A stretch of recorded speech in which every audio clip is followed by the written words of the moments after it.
पर सुरक्षा दीवार का एक बड़ा हिस्सा गिर गया है, जिसकी वजह से हाईवे पर ट्रैफिक की रफ्तार धीमी पड़ गई है। दीवार गिरने से सावनी रोड को नुकसान पहुंचा है। प्रशासन की हालातों पर नजर हालांकि बनी हुई है, लेकिन रामबन में ये तस्वीरें आपको दिखा रहे हैं। यहां धलवास में नेशनल हाईवे 44 है, जहां पर सुरक्षा दीवार का बड़ा हिस्सा दरककर रास्ते पर आ गया है, जिसकी वजह से ट्रैफिक धीमी हो गई है। दीवार गिरने से सावनी रोड पर भी नुकसान हुआ है। प्रशासन के हालातों पर नजर है और यहां पर आप तस्वीरें देख रहे हैं। ट्रैफिक इसकी वजह से स्लो हो गया है, जाम जैसी स्थिति यहां पर पैदा हो रही है।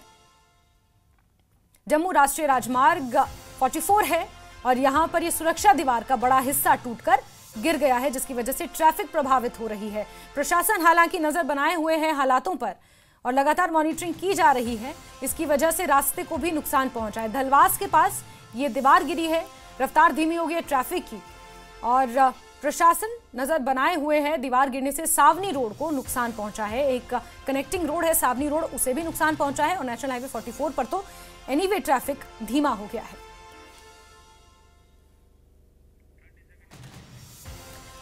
बड़ी खबर आपको बता रहे हैं, जहां नेशनल हाईवे 44 पर